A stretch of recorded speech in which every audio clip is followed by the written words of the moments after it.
Tepat hari Senin 12 Rabiul Awal tahun ke-11 Hijriah, bersamaan dengan hari lahirnya Rasulullah, hari Senin tanggal 12 Rabiul Awal tahun ke-11 Hijriah, Allah perintahkan kepada malaikat Jibril, Jibril, kau turun jemput kekasihku Muhammad, cabut nyawanya, dengan catatan tanya dulu, jika dia sudah mau lakukan tugasmu, tapi jika belum mau tunda tugasmu sampai dia mau.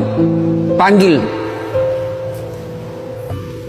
3 malaikat menyertaimu, Mikail, Israel, Israfil. Turunlah malaikat. Di langit ke-7 mereka masih berempat, langit ke-6 mereka masih berempat. Sampai di langit pertama malaikat Jibril berkata, wahai malaikat pencabut nyawa, kau sajalah yang turun ke dunia. Saya tidak tega menemanimu dan melihat engkau mencabut rohnya Muhammad SAW. Lalu malaikat pencabut nyawa berkata, Jibril, kenapa kau tidak turun menyertai kami? Bukankah selama ini engkau yang menyertai Rasulullah? Bukankah selama ini engkau yang menemui Rasulullah? Kami tidak pernah menemui Rasulullah. Turunlah bersama kami. Jibril berkata, maafkan saya tidak betul-betul tidak mampu melihat engkau mencabut rohnya Rasulullah. Turunlah 4 malaikat ini. Lalu malaikat mengetuk pintu Rasulullah, ketuk rumah Rasulullah. Assalamualaikum warahmatullahi wabarakatuh ya Rasulullah. Nabi dalam rumah menjawabnya, waalaikumsalam warahmatullahi wabarakatuh.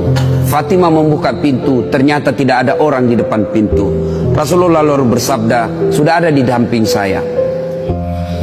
Malaikat pencabut nyawa berkata, ya Muhammad, hari ini aku diperintah Allah untuk mencabut ruhmu. Menurutmu bagaimana?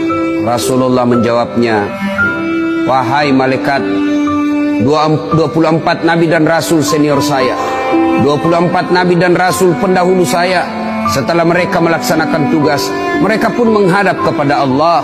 Hari ini saya siap menghadap, tapi saya lihat ini ada keanehan. Apa ya Rasulullah? Mana malaikat Jibril? Kok tidak ada di antara kalian? Mana sahabat saya? Mana Jibril? Malaikat pencabut nyawa berkata, Jibril menunggu di atas langit. Dia tidak datang untuk menyertai kami. Lalu Nabi perintahkan, kau panggil dulu. Ada perkara yang penting yang ingin saya tanyakan kepada Jibril. Setelah itu saya siap menghadap kepada Allah. Naiklah malaikat pencabut nyawa dan berkata kepada Jibril, ya Jibril, engkau dicari sahabatmu, turunlah engkau menyertai kami. Turun malaikat Jibril. Lalu ketemu dengan Nabi.